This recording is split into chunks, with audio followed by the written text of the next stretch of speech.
The sagas of the master traveler. The last fire at Delphi.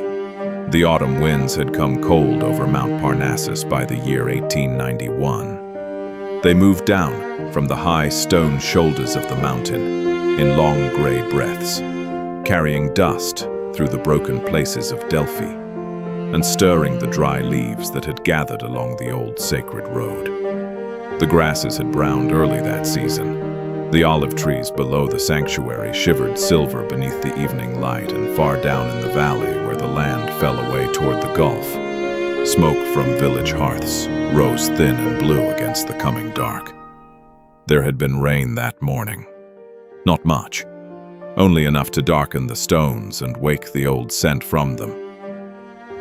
By afternoon, the clouds had broken apart, leaving the ruins shining wet beneath the sun, and for one brief hour, Delphi looked almost alive again. Water clung in the cracks of fallen marble. Small flowers trembled among the stones where priests once walked barefoot. A hawk circled above the cliffs and cried out over the empty sanctuary, and the sound echoed strangely against the mountain. I walked those stones after the last men went down the road. Most evenings I did. They came often in those years. Scholars from distant countries, painters with their little boxes of color, men with measuring cords and notebooks bound in leather. They climbed the mountain slowly beneath the sun, wiping sweat from their brows, speaking in careful voices, as if the dead might correct their pronunciation. Some knelt in the dirt beside broken columns and brushed soil from carvings with the tenderness of men handling bones. They called the place holy in their books. Yet none of them trembled. That was what I noticed most. Men had once come to Delphi with questions burning inside them so fiercely they could hardly breathe. Kings came with their crowns hidden beneath travel cloaks. Mothers came carrying locks of hair from fevered children.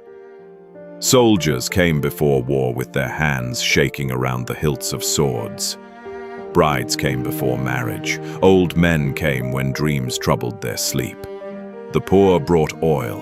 The rich brought gold. The desperate brought whatever grief had not yet destroyed them. They climbed the sacred road because the world was dark ahead of them, and they believed an answer waited near the mountain. Now men came with pencils. They stood where prayers had once risen and argued about dates. Sometimes I watched them from the shade of an old wall while the sun burned white above the valley. They never saw me clearly. Their eyes slid from me as water slides from marble. A few glanced in my direction and frowned, perhaps thinking me some shepherd from the village below, though I owned no flock and carried no staff. Once a young man from France tipped his hat to me politely, then turned back to sketching a broken stone that had once stood beneath a roof of cedar and gold. I almost spoke to him. I do not know why. Perhaps because he was humming while he worked. The tune was poor and wandering, yet there was a sweetness in it that took me unguarded. For a moment, the old sanctuary breathed around me again. I smelled laurel smoke. I heard sandals on stone. I felt the tremor of strings beneath practiced fingers. Then, his pencil snapped. He cursed softly, laughed at himself, and the memory vanished. By dusk, they always left. The mountain kept them only as long as daylight allowed. Their guides hurried them down toward the village. Their boots scraped loose gravel along the road. Their voices faded among the olive trees, growing smaller and smaller until the wind took them completely. Then the gate stood empty. The ruined walls cooled. The last light withdrew from the columns and climbed the western cliffs like a wounded king returning to his throne. That was when I walked. I passed the places where men had once brought their fear and their longing. I moved through broken thresholds and over stones pulled apart by root and winter. Small lizards slipped away from me into cracks. Dry laurel leaves turned under my feet, pale on one side and dark on the other, like old prayers worn thin by handling. Near the place where the oracle once breathed, I always slowed. I could not help it. The air remained different there. Men would have laughed to hear such a thing. Scholars would have opened their books and explained the gases of the earth, the tricks of heat, the weakness of women, the hunger of priests, the clever machinery of old religion. Perhaps some of them were right in part. Men are often right about small things and blind before large ones. Still, the air remained different. There are wounds in the world. No rain can close. I stood there that evening while the shadows gathered among the stones and remembered the last voice that had risen from below. It had not been grand. That is the mercy and cruelty of memory. It does not always return the trumpet.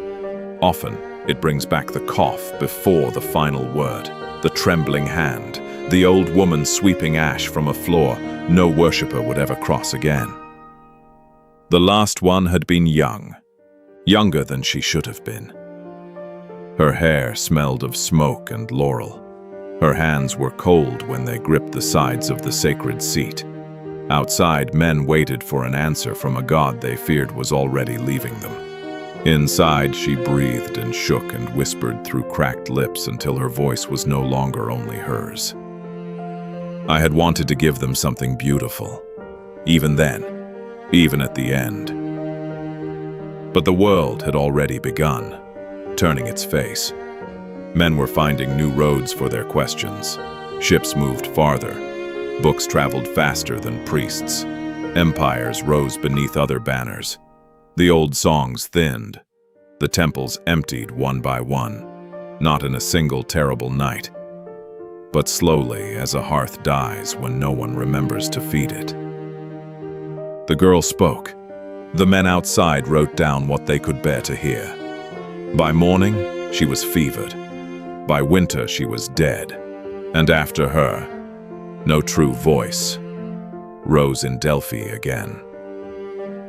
The wind moved through the sanctuary. I looked toward the broken stones where the temple had once stood and felt the old anger stir in me, though it had long ago lost its flame. Anger needs something to strike. Mine had spent centuries beating itself against absence. Below the ruins, a bell rang from the village. Its sound climbed weakly through the evening air. I did not hate that bell.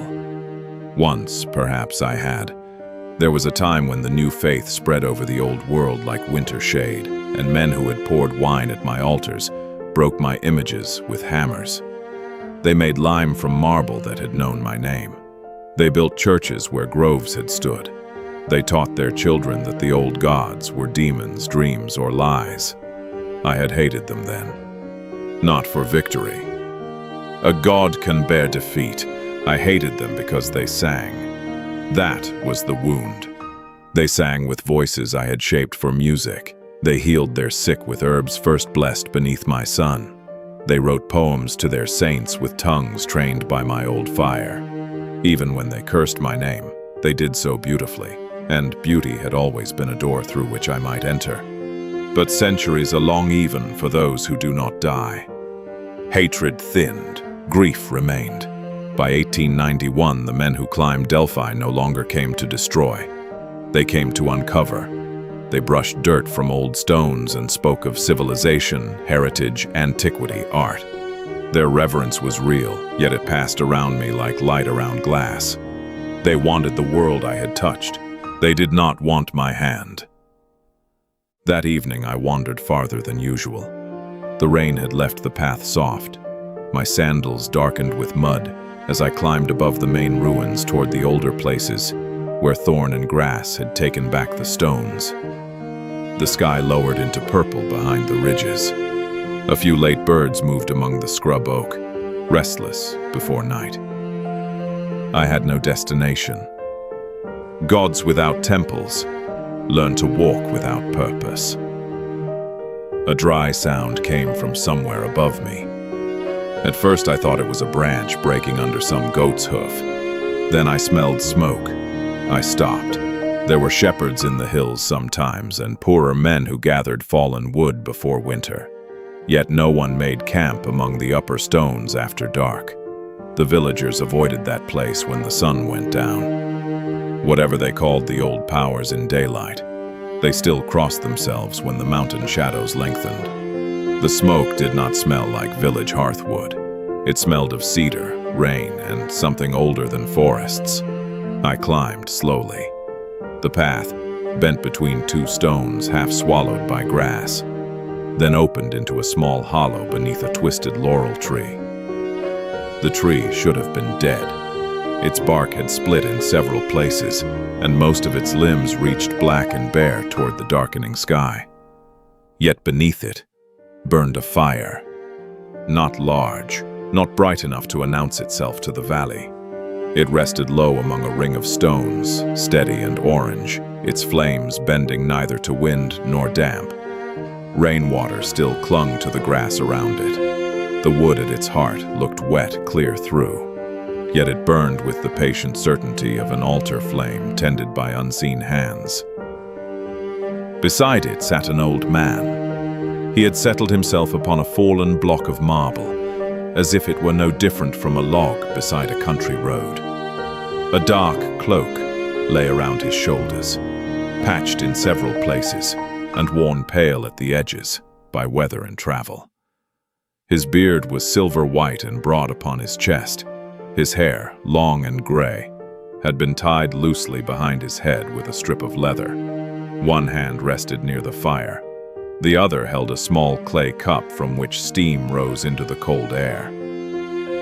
He did not look surprised to see me. That troubled me more than the fire. The old man lifted his eyes. "Come and sit, weary one." His voice was gentle, not soft, gentle in the way old stone is gentle after rain. The night comes cold over Parnassus, and a fire does not ask a man his name before warming him. I stood where I was. Men had called me by many names, and most of them had become dust. Yet there was something in the old man's voice that made me feel nameless in truth. I looked at the fire. No smoke rose from it now, though I could smell it plainly. "You camp in strange places, old man." He smiled beneath his beard. "All places are strange until one has sat there long enough." The laurel leaves stirred above him, though no wind passed through the hollow. I should have left. I knew this even then. There are meetings in the world that change the shape of a soul, and the soul often senses them before wisdom can speak. I had survived ruin by refusing such meetings. I had kept to broken stones and old light. I had allowed memory to wound me, because memory, at least, was mine. Yet the fire was warm, and I was tired in a way no mortal language had ever properly named. So I stepped into the hollow and sat across from him, upon a stone that had once been part of a wall, men thought eternal. The warmth reached me at once, not merely my hands, not merely my face. It entered deeper, into those old places grief had made cold. The old man poured something from a blackened kettle into a second clay cup and offered it to me. I took it without thanking him. The cup was rough and warm. Steam drifted against my face, carrying the scent of mountain herbs, honey, and sunlit fields, long vanished beneath empire and dust. I drank. For one sharp moment, I tasted spring in Thessaly before men had drawn borders across it. My hand tightened around the cup. The old man watched the fire. Beautiful ruins. I looked toward the dark stones. Ruins are only beautiful to those who did not live to see the breaking. He nodded slowly, accepting the rebuke without injury. That is true. The simple answer unsettled me. Men often defended themselves against sorrow. Gods did too. This old wanderer did neither. The fire cracked softly. Below us the valley darkened.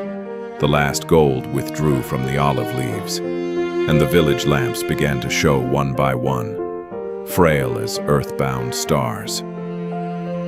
The old man, leaned forward and laid one weathered hand near the flame. "Tell me, weary one, do you know the story of this place beneath your feet?"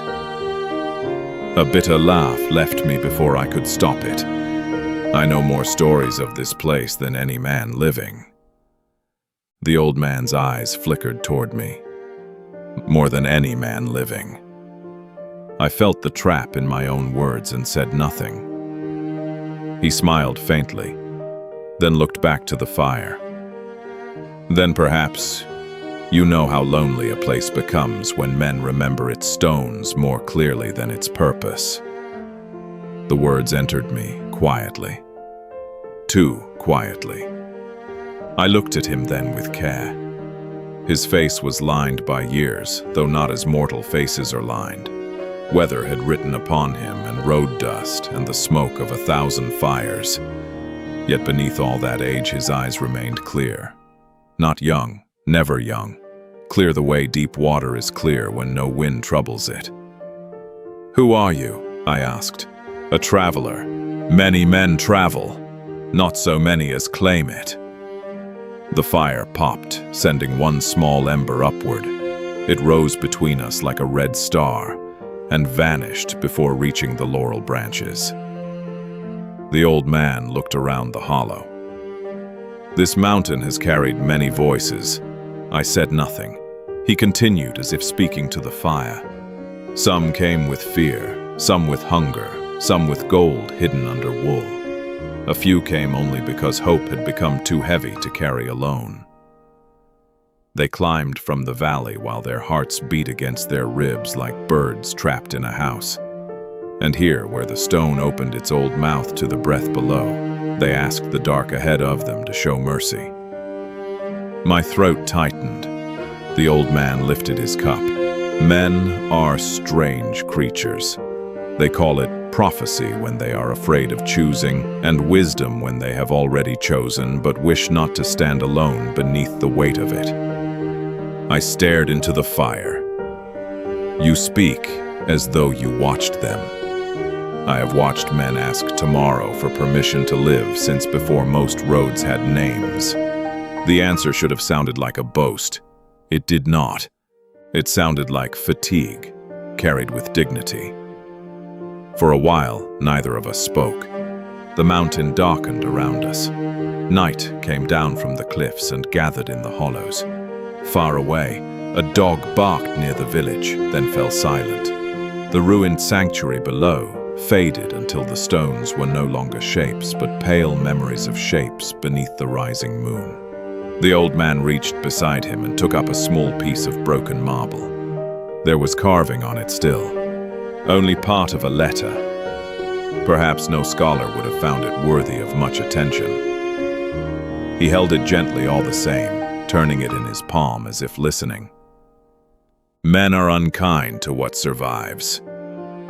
I looked at him sharply.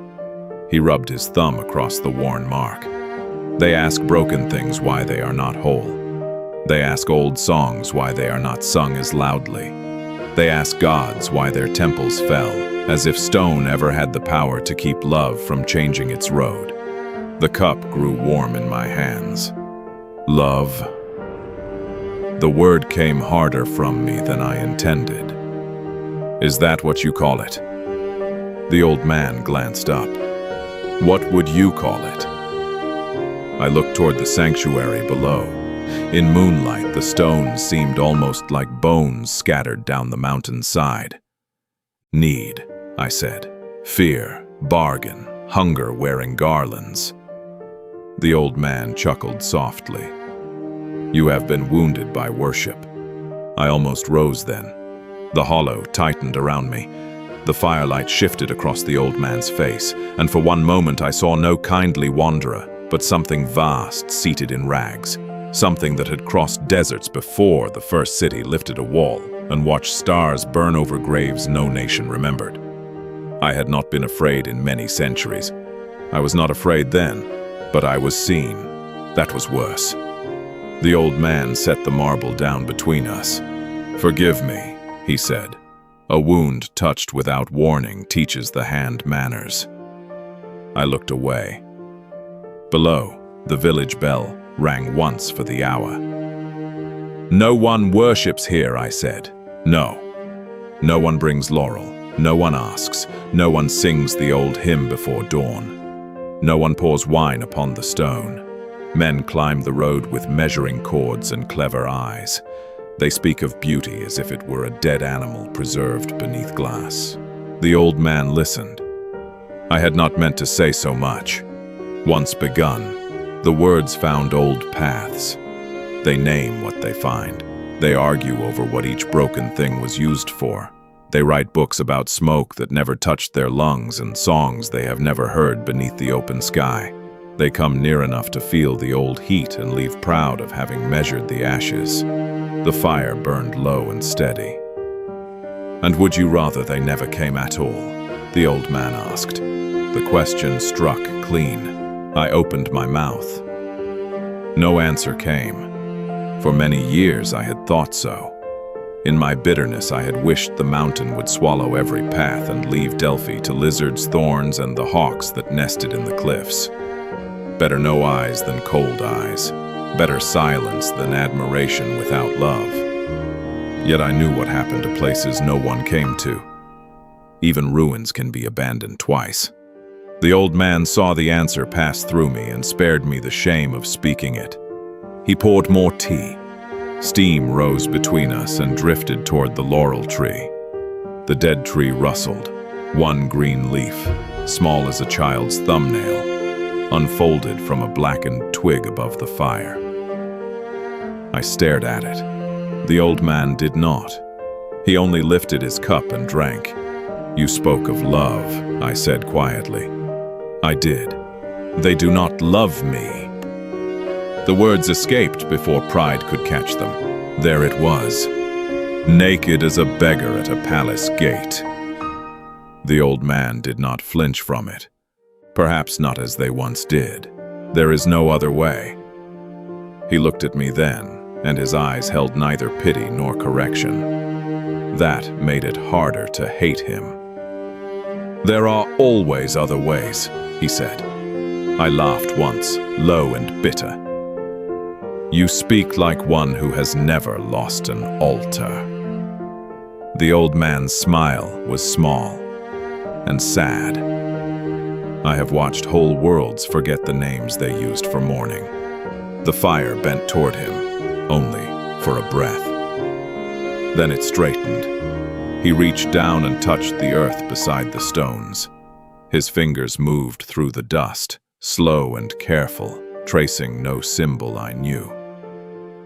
"Tell me, weary one, when the first shepherd boy cut a reed beside a stream and blew his loneliness through it until the goats lifted their heads to listen, was that worship?" The question irritated me. I did not answer. The old man continued. "When a mother sits beside a fevered child and refuses sleep because love has made her stubborn against death, is there no altar there?" I looked into the fire. Far below, through the cold air, came the faint sound of someone singing. A woman, perhaps. The melody was too distant to know. It rose from one of the village houses, wandered uncertainly over the olives, and reached the ruined heights so faintly that a mortal ear might have missed it. She sang while working. I could hear the movement beneath it, the rhythm of hands rinsing cloth or kneading bread or folding the day into darkness. The song was not mine, no hymn, no old meter, no sacred word. And yet something in it turned toward the same hidden door music had always sought. My fingers tightened again around the cup. The old man watched me over the fire. "You hear it?" I said nothing. "Of course you hear it." The wind slipped through the hollow. The new leaf trembled above the flames. The old man leaned back. "Men are forgetful, cruel sometimes, proud nearly always. They misplace names, bury gratitude, and mistake inheritance for invention. But no people truly abandons what has entered its blood." I closed my eyes. The song below faded as a door shut against the cold. For a moment, I sat in darkness behind my own lids and heard other sounds rise where the village song had been. A bronze string struck beneath morning light. A boy, laughing as his teacher corrected his hand upon the lyre. A physician grinding bitter bark while a father begged him to hurry. A poet, alone beside a lamp, ruining one line again and again because beauty had not yet told the truth. Sailors watching stars before dawn. A plague house where one man stayed, though all others fled. I opened my eyes sharply. The old man had not moved. "What are you?" I whispered. He smiled, but there was sorrow in it. A witness when witnessing is needed. A firekeeper when the night grows long. A traveler most other times. No. The word came with old command in it, and the hollow answered faintly. Dust stirred around the stones. The green leaf above the fire shone brighter, then steadied. "Tell me plainly." The old man set his cup down. "Plainly, then." He looked into the fire as though seeing a road within it.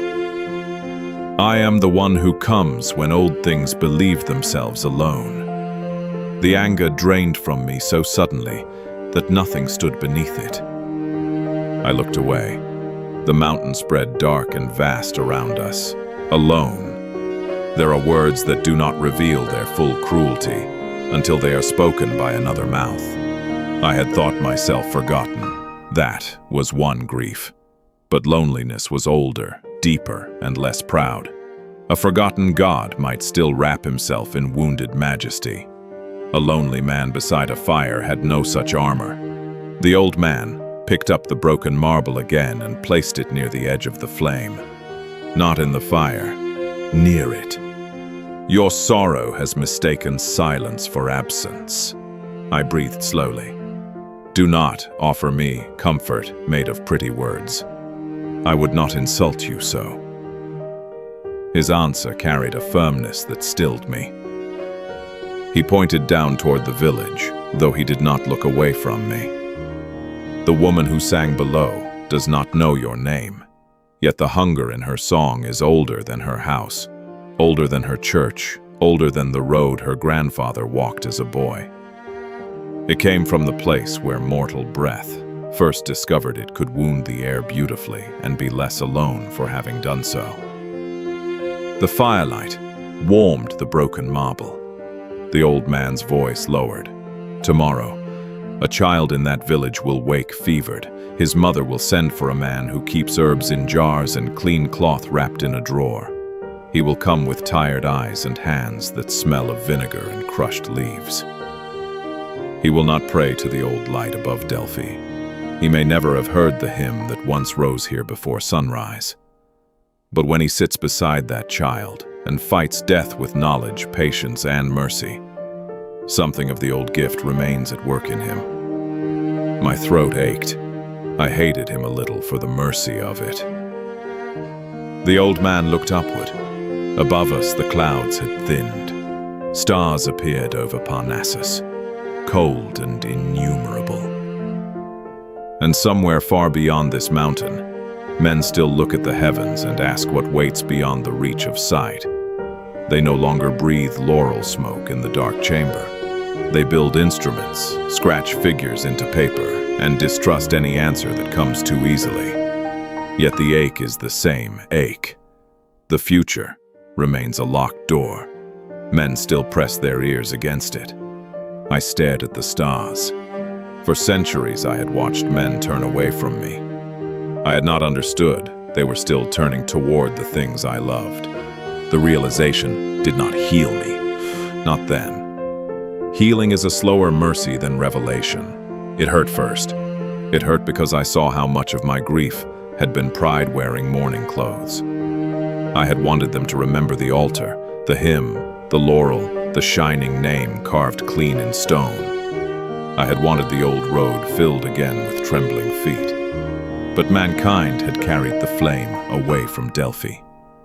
That was not the same as letting it die. The old man reached across the fire and laid the broken marble in my open hand. It was warm now, a piece of a letter, a remnant of a name. "Do you know what becomes of a gift after it is given?" he asked. I looked at the fragment in my palm. "It leaves the giver." The old man nodded. "And if it is a true gift?" I did not answer. He smiled softly. "It becomes larger than him." The words passed into me like light through deep water. For a long while, the only sound was the fire. Then, from the dead laurel tree above us, another leaf unfolded, then another. Small green shapes opened along the black branches, each one trembling in the cold. I watched them come with something like fear. Not because I commanded it. I had commanded nothing. The tree was not obeying me. It was remembering. The old man looked pleased, but not surprised. "Dawn is still many hours away," I said. "So it is." The leaves shone faintly in the firelight.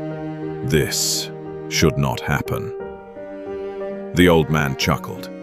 "Most worthy things begin that way." A silence settled between us, warmer now. I looked down toward the ruins.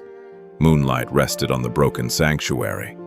The stones no longer seemed like bones to me, though they remained broken. They seemed instead like an old hearth after winter, cold but not ashamed. I thought of the scholars who would return in the morning with their cords and brushes. I thought of their ink-stained hands and sunburned necks, their arguments, their foolish certainty, their reverent care. I thought of the French boy humming badly while he sketched. Perhaps he had not come to mock a corpse. Perhaps he had come because something in him had heard an echo and followed it up the mountain. The old man watched the change in my face. "There now," he said gently. I looked at him. There what? A little less night.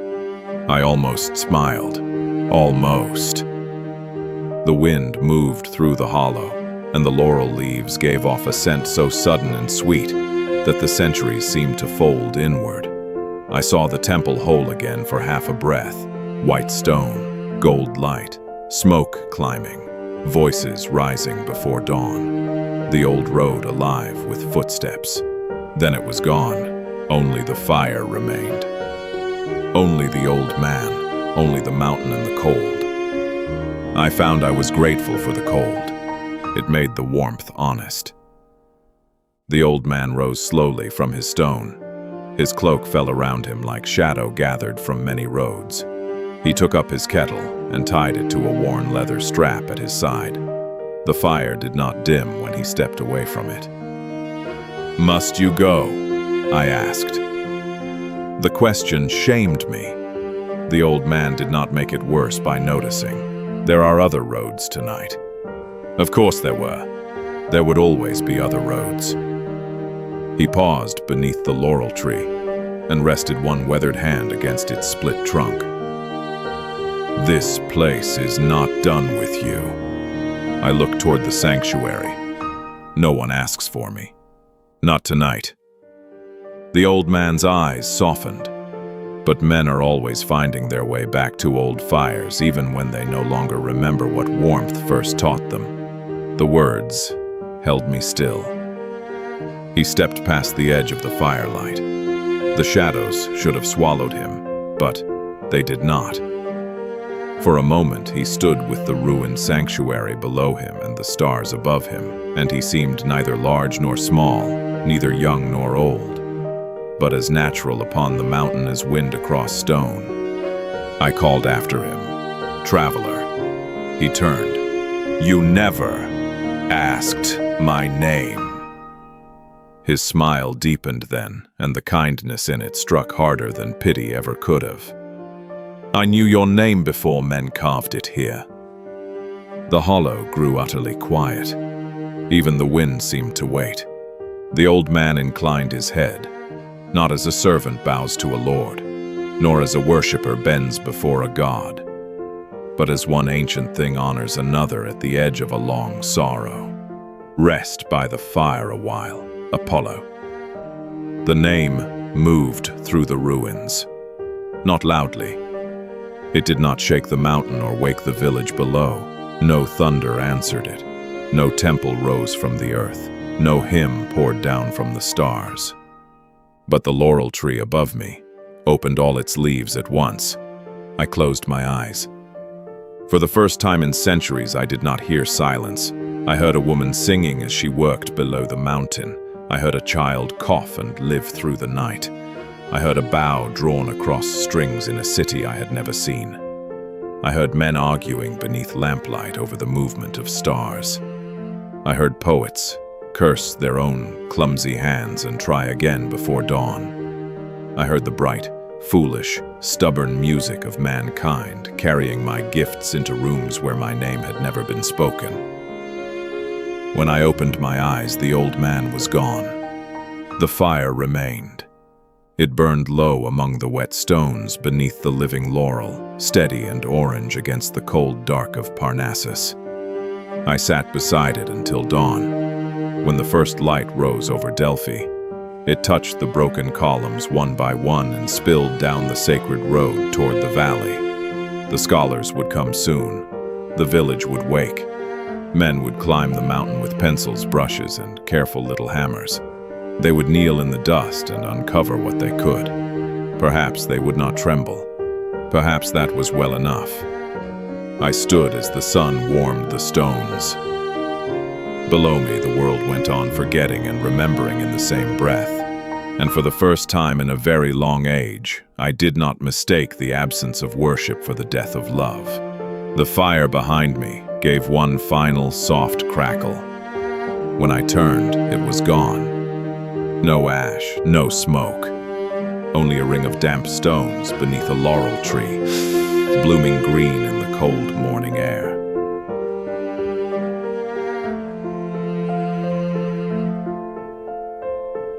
And so ends another tale of the Master Traveler. Let those who hear it remember this. A name may fade from the lips of men, and temples may fall beneath the weight of years. But a true gift does not die when its giver is forgotten. It travels on. It hides itself in songs sung by tired mothers, in hands that heal the sick, in poems written before dawn, and in every soul brave enough to ask tomorrow for mercy. For worship may pass away, stone may break, altars may grow cold, but love, once given to the world, is not so easily buried. And sometimes what we mistake for being forgotten is only the world carrying us forward in a form we no longer recognize.